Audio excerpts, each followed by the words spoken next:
जय राम जय जय राम सच्चिदानंद भवानी जय। सहज समाधि એ બધાથી પરમ છે, પરમ। પોતે પોતાના સિવાય બીજું ક્યાંય કશું જ ના જોઈ શકે એવી સમાધિ છે આ। અને એકથી બધું પોતાના રૂપે એક રૂપે દેખાતું, એકથી જ બધું એક રૂપે દેખાતું હોય। એકેન વિજ્ઞાતેન સર્વમ વિજ્ઞાતમ ભવતિ, બધું એકથી જ।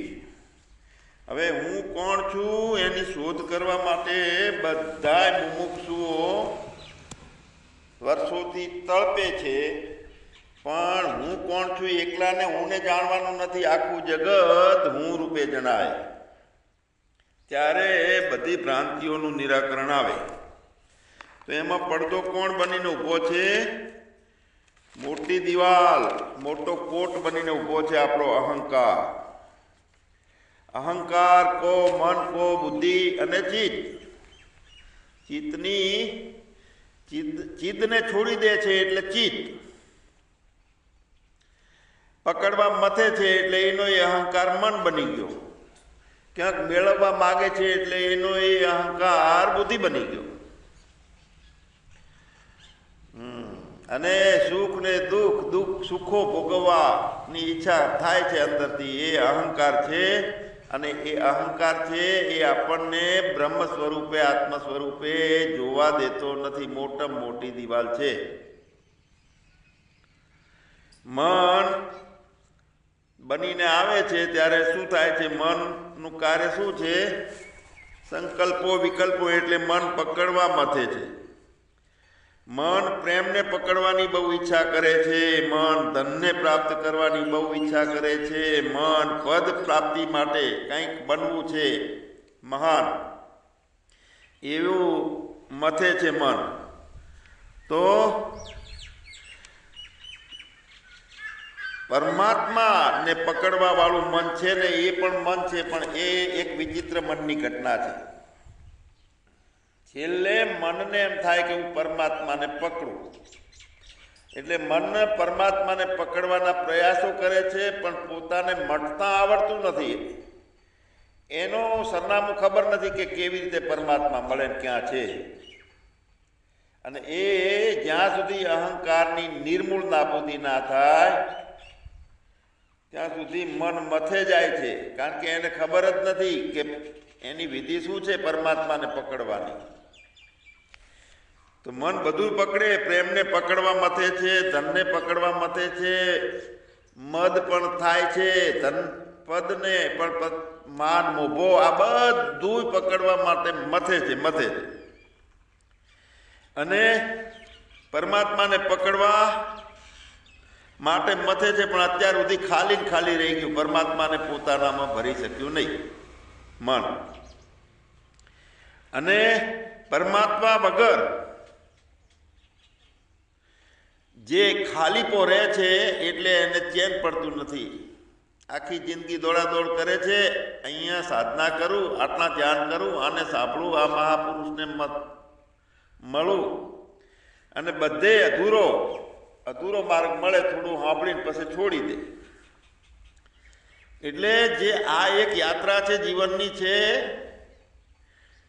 તો જેમ 5 કિલોમીટર દેવના દર્શને જવું હોય અને બધી કાંટાળી વાડ વચ્ચે હોય, તો આગળનો 5 ફૂટનો દરવાજાથી બહાર નીકળીએ ને કાંટા સાફ કરીએ ને પછી રહેવા દઈએ ને પછી ઊંઘી જઈએ, વળી પાછી જ્યારે ઈચ્છા થાય ત્યારે બીજા કાંટા, આખી વાર સાફ કરવાની 5 કિલોમીટરની।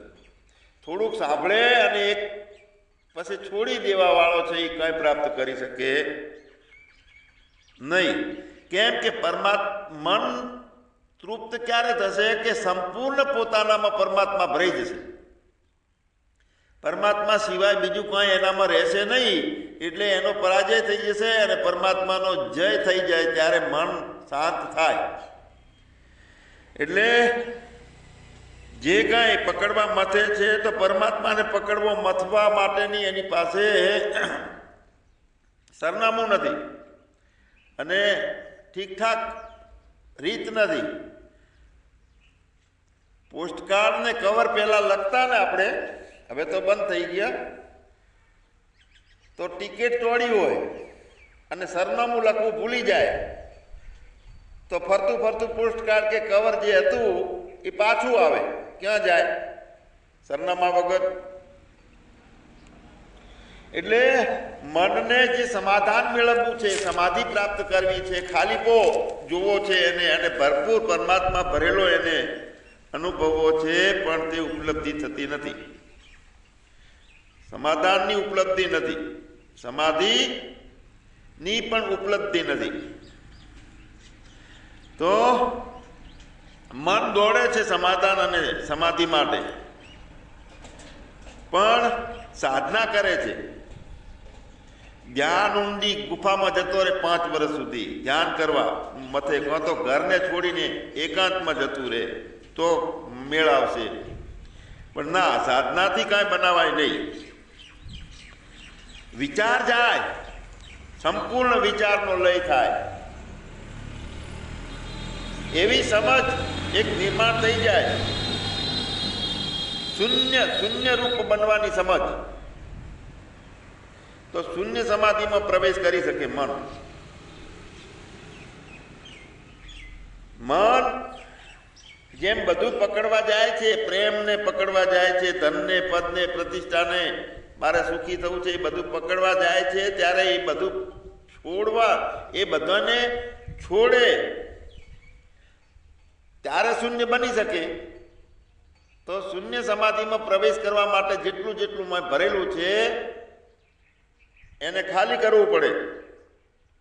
પણ મન પકડવાનું છોડતો નથી. પેલા વાદરો ચણાની મુઠ્ઠી ખોલે તો બહેણીમાંથી, દેકડીમાંથી બહાર હાથ કાઢી શકે. ચણા છોડવા નથી, મુઠ્ઠી પકડેલી છે તો ક્યાં મેળાવે? પકડે છે બધું. વિચાર, કંઈક આકાંક્ષાઓ, કેટલી ઉમેદો, એને માની લીધું છે કે એમાં સુખ છે એટલે સુખને પકડે છે. તો મનને જ્યારે એટલી ખબર પડે કે આ બધું છોડવાની વાત છે, મટવાની વાત છે, અને એ પણ કેવી છોડવાની તમન્ના થાય એને, તે મનની યાત્રા જે છે એની થોડીક સફળતાની પ્રથમ પગથિયું છોડવાનું. તો છોડવાનું છે એ તો કંઈ કરવાથી ના મળે. કરી છોડવાની વાત કરીએ છીએ લોકો, બધું ઊંધું જ પકડાય છે. છોડવાની વાત છે તો ઉપાસના કરવાની વાત થઈ, ધ્યાન કરવાની વાત થઈ. આ તો બધું છોડવાની વાત છે, અને તે સાચા સરનામાંથી અને સાચી સમજથી આવે. જેમ જેમ સાચી સમજ નિર્માણ થતી જાય, અંદર અહંકારે બનાવેલી દિવાલ બોદી થતી જાય, ખોખલી થતી જાય, પકડ ઢીલી થતી જાય બધી. જે માની અને જે વિશ્વાસ ઊભો કર્યો તો સુખ માટે, આનંદ માટેનો, તે વિશ્વાસ ધોખો છે એવું લાગવા માંડે. એટલે જેટલું જીવન બનાવ્યું હતું પોતાના મનના મતથી, મનની માન્યતાઓથી, તો એ જીવન ઉપરની પકડ ખોટું જીવન છે આ એવું લાગવા માંડે, પકડ ઢીલી પડવા માંડે. અને આ પકડ ઢીલી પડે એ પ્રથમ પગથિયું છે, છોડવાની વાત છે. હવે અહીંયા ચેતનાના 2 ભાગ પડી ગયા છે ને. ચિત્ત છે એ તો ચિત્ત શક્તિ છે, પણ એના 2 ભાગ પડી ગયા છે, એક મન અને એક સાક્ષી. એક દોડતું મન ને એક શાંત, એક જોતું અને એક કાંઈ જોતું નથી. એક વિકારી પણ માને છે અને એક અવિકારી છે સાક્ષી. એક સીમિત માને છે અને બીજું અનંત છે, વ્યાપક. ચેતનાના 2 વિભાગ થઈ ગયા છે, એક મન છે અને એક સાક્ષી છે. મન છે એ વિચાર કરે છે, અને સાક્ષીમાં તો બધા વિચારો છોડવાના છે. ઊંધી વાત છે આખી. તો એક વિચારે છે અને બીજો એને જોવે છે. હવે સાધક છે એ સાક્ષીનું ઘર પકડે ત્યારે એની એક સ્થિતિ બનવાની ચાલુ થાય શરૂઆત. એવી સ્થિતિ એની બને કે વિચાર આવે પણ વિચાર બારે ઊભો રહી જાય. ઈચ્છાઓ થાય તો ઈચ્છાઓ બારે રહી જાય. કોઈના ઉપર ક્રોધ મોહ રાગ જે કાંઈ થાય તો બધું બારે ઊભું રહે. સાક્ષીમાં કાંઈ અંદર પેઈ ના શકે. સાક્ષી છે એ એક પોતાના હુંની એક ઘટના ઘટિત થાય છે એમાં સાક્ષીપણાની. એ ઘટના એવી છે કે સાક્ષી બીજું કાંઈ અંદર પોતાનામાં પેસવા દેતો નથી. જો પહેલા મન દરવાજો બંધ કરી અને બેઠું છે, સત્ય ટકોરા મારે છે, સાક્ષી ટકોરા મારે છે, મૌન ટકોરા મારે છે. સમર્પણ સાધનાની સમર્પણ અને સહજતા અને સમાધિ આ બધું બાર ટકોરા મારે છે, પણ મનને દરવાજા બંધ કર્યા છે અને ચેતન બિચારો તરફડે છે, બાર ઊભો છે. હવે એક સત્તા બીજી ઊભી થઈ કે સાક્ષીએ દરવાજા બંધ કરી દીધા, મનના બધા મતને બાર ઊભા રાખ્યા. મન જ્યારે આવી હોય છે, મનનો જ્યારે જય હોય છે, ત્યારે સાક્ષીને દરવાજે રાહ જોવી પડે છે, કગરવું પડે છે, રોવું પડે છે. જ્યારે સમજથી જ્ઞાનથી સાક્ષી વિજય પ્રાપ્ત કરી લે ત્યારે મનને રોવું પડે છે. ગોત્યું હાથ નથી આવતું, પછી એનું કાંઈ ચાલતું નથી, સત્તા એની ખતમ થઈ જાય છે. વિચાર ભાવનાઓ ઘટનાઓ અશાંતિ ઘટે પણ પરાજિત થઈ ગયેલું છે ને તે બારે ઊભું રહે.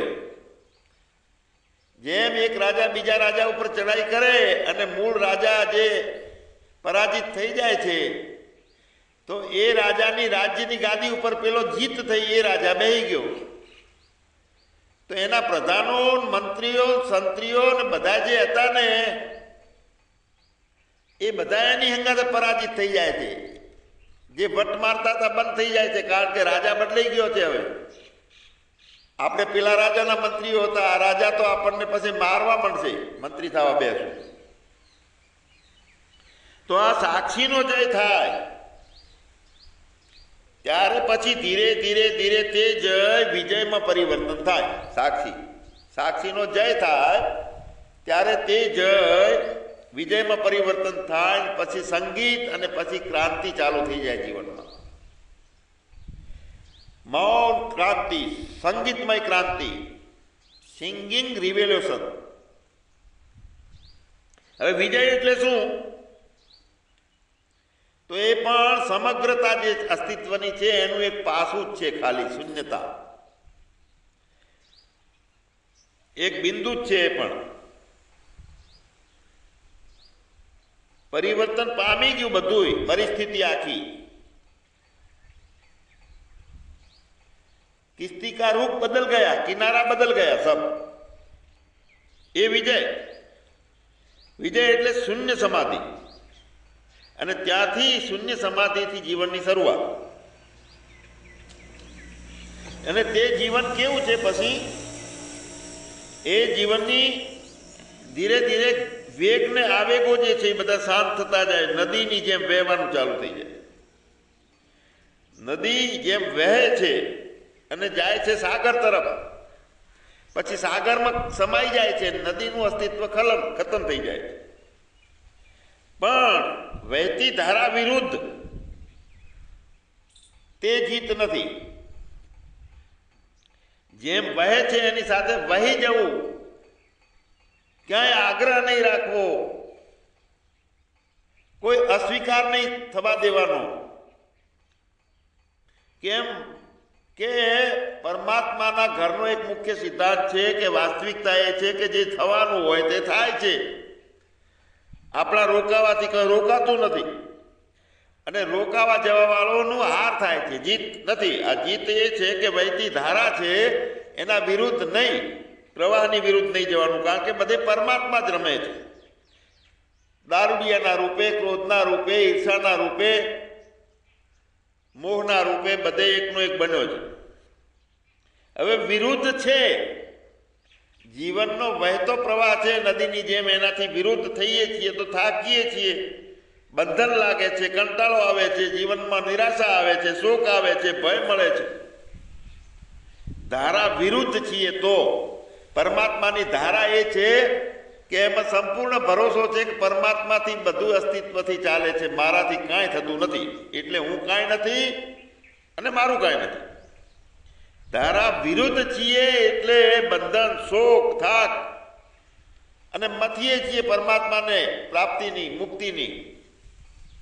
કેમ કે મન પોતે પોતાની સત્તાથી, પોતાના નિર્ણયથી પોતે જીવન બનાવવા ઈચ્છે છે. વાસ્તવિકતા એ છે કે કોઈ સત્તા જ નથી મનની.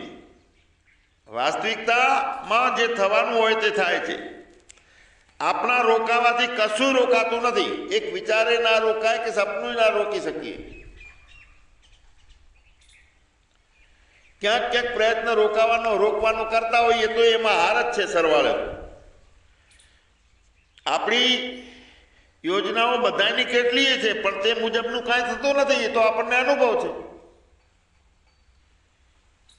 ઈચ્છાઓ, તૃષ્ણાઓ, કેટલાય સંઘર્ષો, તો મૂળ તો શું મળ્યું એમાંથી? થાક જ મળ્યો ને, નિરાશા જ મળી, કંટાળો મળ્યો છે. કદાચ ટેમ્પરરી કોઈએ એમાં સફળતા પ્રાપ્ત કરી લીધી અને પૈસા પ્રાપ્ત કરી લીધા કે રૂપવાન સ્ત્રી પ્રાપ્ત કરી લીધી કે થોડું જે કાંઈ, તો એ રમકડામાં રમે છે પણ હવા તવી માટે નહીં. અસ્તિત્વનો પોતાનો એક અલગ ઢંગ છે. મનનો ઢંગ છે તે નોખો છે.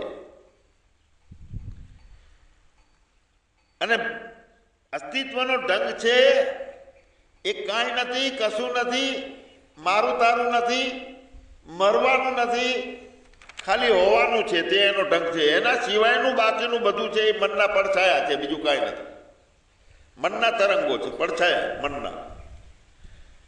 અસ્તિત્વનો પ્રવાહ છે તે ગહન છે. મનથી આપણે નદીના પ્રવાહમાં ઊભા રહીએ જેમ, અને તરંગોને રોકીએ, આડા સૂઈ જઈએ તરંગોના આડા.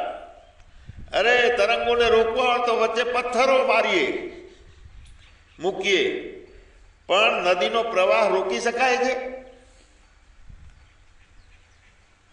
ના રોકી શકાય. રોકવાની કોશિશ એ શું કરે છે? આપણને દુઃખી કરે છે, બીજું કંઈ નહીં, થકવાડે છે. જો ભરોસો કર્યો અને જો સમર્પણ કરી દીધું તો આ જીવનના પ્રવાહમાં વહીએ નદીની જેમ, તો એ જ આપણને અસ્તિત્વની તરફ લઈ જઈ અને ઠારી દે, કાયમ માટે મુક્ત કરી દે. તો એ જીવન એ આપણને પરમાત્મા સુધી સમર્પણ કરાવી દે.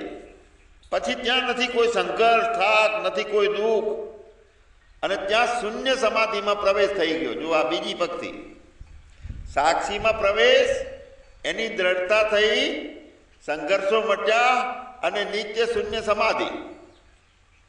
પણ હજુ યાત્રા પૂરી નથી પરમ લક્ષ્યની. શૂન્ય સમાધિમાં પ્રવેશ પછી બધું સ્વીકાર થાય, ત્યારે સહજ સમાધિ થાય. કોઈ અસ્વીકાર નહીં, બધું સ્વીકાર, બધું સહજ બને છે જાણી લેવાનું.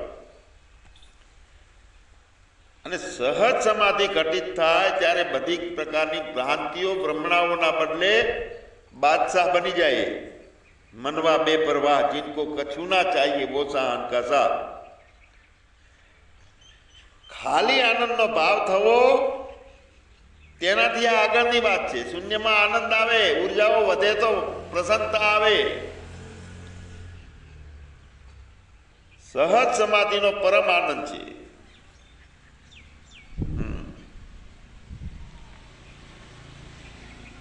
અને ખરેખર એવું જ છે. જો આપણી ઈચ્છાથી આપણો જન્મ નથી થયો,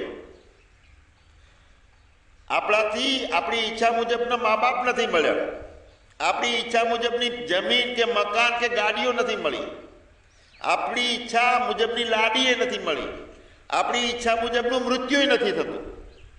મૃત્યુ આપણા હાથમાં નથી. જન્મ આપણા હાથમાં નથી, મૃત્યુ આપણા હાથમાં નથી. પણ વચ્ચેનું જીવન છે એમાં ભ્રાંતિ છે કે બધું આપણા હાથમાં છે.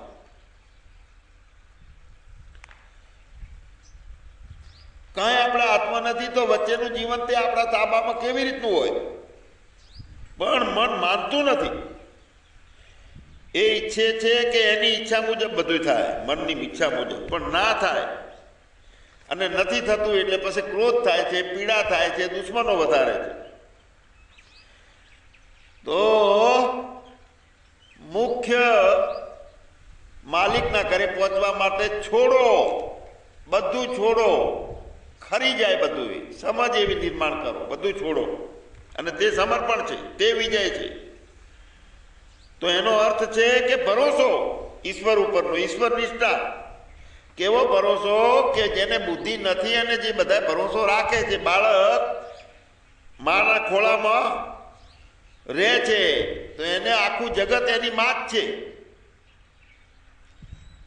એક જ ભાવ છે એનો, ઈશ્વર એની માં, એનો પરમાત્મા, એનો પાલક, એનો રક્ષક, બધું એની માં છે. એને ભરોસો માં ઉપર જ થાય છે. ભરોસો થાય તો બધું આસાન થાય છોડવાનું. ઈશ્વર નિષ્ઠા થાય તો. પ્રભુ સંગે પ્રીત કરવી હોય તો નદીની જેમ વહેવાનું છે. પરમાત્માએ બનાવ્યું છે આ બધું જગત. પણ આપણને બધું ઊંધું શીખવાડવાનું આવે છે. બચપણથી શું શીખવ્યું છે કે પકડો, આ પકડો, અહીંથી દોડો, આ મેળવો, આમ જીતી લો. બચપણથી જે શીખવાય એ મળે છે. પકડો, દોડો, મેળવો, જીતી લો. અને એમાં હાર થાય છે. નાનપણથી જ એવું કોઈ દિવસ શીખ્યું નહીં કે સમર્પણ કરી દો, ઈશ્વર બધા ચલવે છે. સમર્પણ એક મોટી શક્તિ છે. એ વાતનું કોઈએ કીધું નહીં. મા બાપે ના કીધું, શિક્ષકોએ ના કીધું. સમર્પણ જેવી શક્તિ કોઈ જગતમાં નથી. એવું કોઈ દિવસ શીખવવામાં આવ્યું નથી બાળકને. બધું ઊંધું પકડાયું છે. મથશો તો મળશે, ઊંઘશો તો પાડી, જાગતાનો પાડી, ઊંઘતાનો પાડો, એવું બધું આ શીખવ્યું આપણને. ઊંધું પકડાયું છે. અને ઉલટાનું, જો તમે ભગવાનના ભરોસે રહેશો, સમર્પણ કરશો તો હારી જશો. આવો વિશ્વાસ ઉભો કરાયો સમાજે. અને જે ઈશ્વર નિષ્ઠામાં દોડે છે, ભક્તો છે, તો બીજા હસે છે કે આ બધા આ ભિખારી થવા ધંધા છે. એક દ્રષ્ટિકોણ, નજરિયો જ નોખો બની ગયેલો છે. મૂળ એક સમર્પણ મહાન શક્તિ છે. તે કોઈ શીખ્યું નહીં, એના ઉપર શ્રદ્ધા થઈ જ નથી કોઈને. અને સમર્પણ થઈ જાય ત્યારે વિજય છે. છૂટવાનું થાય, છોડવાનું થાય ત્યારે વિજય છે. જેટલું પકડીએ છીએ ને એટલું બધું છૂટી જાય છે. અને જેટલું છોડીએ છીએ તો આપણી પાસે એ પકડાયેલું રહે છે. નદીના કિનારે, દરિયાના કિનારે જઈએ અને સરસ ચોખ્ખી રેત ગમે છે તો બે મુઠ્ઠી ભરીને પકડી રેતને, બંને મુઠ્ઠીથી દાબી રાખી તો રેત સાઈડમાંથી ભોય પડવા માંડે છે. જુઓ. પણ જે બે ખોબા ખુલ્લા મૂકી દો ને તો રેતનો કણે ભાઈ નહીં પડે. ઉલટાની વધારે રેત હમાય એમાં. પકડીએ છીએ વધારે એટલું છૂટી જાય છે. જેટલું ખુલ્લું મૂકી દઈએ છીએ, ભરોસા ઉપર ચાલીએ છીએ તો બધું પકડાયેલું રહે છે. તો પકડવાનું નથી. છોડીએ તો જીવન છે, છોડીએ તો વિજય છે. ભરોસાથી છોડવાનું છે, હારીને નહીં, થાકીને નહીં.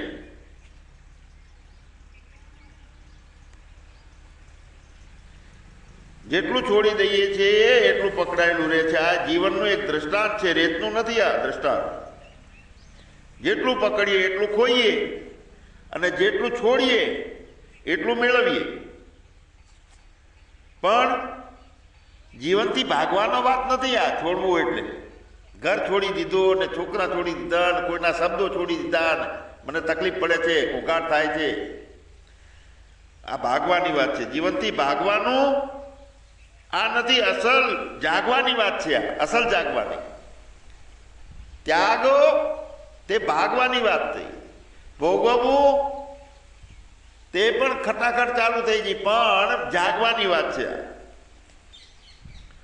એટલે છોડવું એ કાયરતા નહીં, પણ અસ્તિત્વ પર ભરોસાથી છોડવાની વાત છે. કેવો ભરોસો? કે કોઈ ભય નહીં, મૃત્યુનો ભય નહીં. અને આવો ભરોસો છે એ એક મોટી પ્રાર્થનાની રીત આ છે. ગાંધીજીએ કીધું કે પ્રાર્થના એટલે પૂર્ણ સમર્પણ, પૂર્ણ ભરોસો. જીવનની પ્રત્યેક ક્ષણે એક સંદેશ આપે છે આપણને, એક એક ક્ષણ કે જે થવાનું હોય તે થાય છે. આપણે એને જોઈએ કે જે થવાનું હોય થાય છે, કે આપણે કરીએ એ થાય છે. આપણે કર્યું એ આપણને દુઃખી કરે છે કે એ પરમ સુખ સુધી લઈ જાય છે. सपने को अपना समझे तो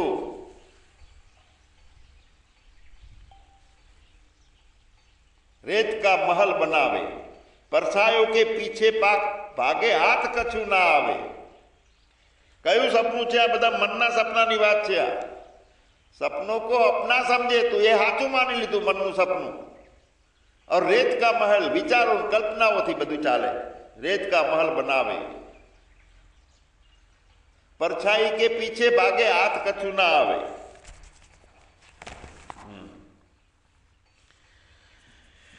तो સપનાની વાત કરી. એક ઘરમાં ઉતેલા હોય ને તો બાજનોમાં બીજા 5 જણા હોતા હોય અને એક જણા સપનું આવ્યું. તો સપનું આવ્યું એટલે ધડાધડ યુક્રેનનું રશિયાનું યુદ્ધ ચાલુ થયું અને કેટલાય ગોળી બંબારો થયો અને અવાજો થયા અને એ ભડક્યો અંદર સપનામાં. એટલે હર કરીને જાગ્યો. બીજાએ કીધું કે શું કેમ જાગ્યો? કે આ કેટલા બંબારા ચાલુ થયા? કે અમે તો સાંભળ્યા નહીં. બીજા 5 જણા હોતા હતા, એને એના સપનાના બંબારા સંભળાતા નહોતા, અવાજો સંભળાતા નહોતા. અને જેને સપનું હતું એ ભડકતો હતો, બિયાતો હતો. એટલે સ્વપ્નમાં થનારું યુદ્ધ હોય, કોલાહલ, એ સંભળાતા નથી. એમ ચેતનમાં જ બધું છે. ચેતન જ બધું છે. ચારે બાજુ ભરપૂર ભરેલું છે. એક ઘણ સ્વરૂપે સંપૂર્ણ સત્તા, ચિન્મય સત્તા. અને તે સદરૂપ થઈ એટલે બધા રૂપે તે થઈ, પણ બધુંય ના થઈ. આવો પછી સહજ સમાધિ તો કહેવાય. પૂર્ણ રૂપે પરમાત્માને બધે જોવો, બધામાં જોવાનું. દ્રશ્યો બધા થાય, દ્રશ્યનું દર્શન થાય, પણ બ્રહ્મ જ જણાય. કેવી રીતે દ્રશ્યો દેખાય? કે આકાશમાં આપણે જોઈએ છીએ તો ઘણી વખત કલ્પના કરીએ તો ઝાડ દેખાય, આકાશમાં વડલા દેખાય, એમાં ઋષિ ધ્યાન કરવા બેઠો હોય એવું એ આપણે દ્રશ્ય ઊભું કરી શકીએ આકાશ. તો આ જે છે એ માજર છે. એટલે કે આંખમાં તમે જે સંકલ્પ ભર્યો એ આંખ તમને એવું દેખાડે, પણ હકીકતમાં બધું ચેતન આકાશ છે, ચેતનાકાશ સ્વરૂપ છે, કોઈ બીજું કાંઈ નથી. સમષ્ટિ બુદ્ધિ જે છે એ આકાશ જેવી છે. આકાશની સાથે એકરૂપ થઈને વ્યાપક છે, અનંત છે. અને તે આપણને એક રસ, એક રૂપ, વ્યાપક, અનંત, બધે એના સિવાય બીજું કાંઈ નહીં. આવી આપણી બુદ્ધિ સમષ્ટિ રૂપ થાય ત્યારે બુદ્ધિના બદલે બોધ થઈ ગયો કહેવાય. બોધ. આ અનુભવ આપણે પોતાએ કરવાનો છે. આ જગતની માયાજાળ, એ માયાજાળ તો મનથી લાગે, પણ જ્યારે બધા બહારના મનથી ઊભા થયેલા જે પ્રપંચો છે એના માટે આપણો દરવાજો બંધ થઈ જાય, મેરે અપને સિવા કુછ નાહી, આવું થઈ જાય તો એ માયાજાળ છે, એ બ્રહ્મ સ્વરૂપે છે, બીજું કાંઈ નથી. 10 દિશાઓ જે છે એ બ્રહ્માકાશ રૂપે છે. જેટલી કલાઓ છે, સમય છે, દેશ છે, કાળ છે, દ્રવ્યો છે, જેટલી ક્રિયાઓ છે, બધું બ્રહ્માકાશ રૂપે છે, બીજું કાંઈ જ નથી. નામ રૂપથી રહિત. કેવું? ઠોસ પથ્થર હોય, પથ્થરની મૂર્તિ એના જેવું છે, એના જેવું મૌન, પણ ચેતન સ્વરૂપ છે, જ્યોતિ સ્વરૂપ છે. અને તે પરબ્રહ્મ પરમાત્મા ક્યાંક ક્યાંક નામ રૂપાત્મક થઈને જગત રૂપે કહેવાય છે. જ્ઞાનીને દેખાતું નથી એટલે કહેવાય છે આ શબ્દ વાપર્યો. અને મનને એવી રીતનું દેખાય છે પરિણામ પામેલું એટલે સાચું નથી પણ કહેવાય છે એમ જ વાત થાય. તો ત્યાં આ એક સહજ સમાધિની ભૂમિકા છે. બધું જ શીતળ છે, મૌન એ શીતળ છે, શાંતિ એ શીતળ છે, જગત એ શીતળ છે, ઠરી ગયેલું છે. કાંઈ બળતરા કરવા વાળા વચ્ચે જે અહંકાર મોટી દિવાલ થઈને ઊભો તો એ દિવાલ આખી પડી જાય છે. સચ્ચિદાનંદ ભગવાનની જય. સદગુરુ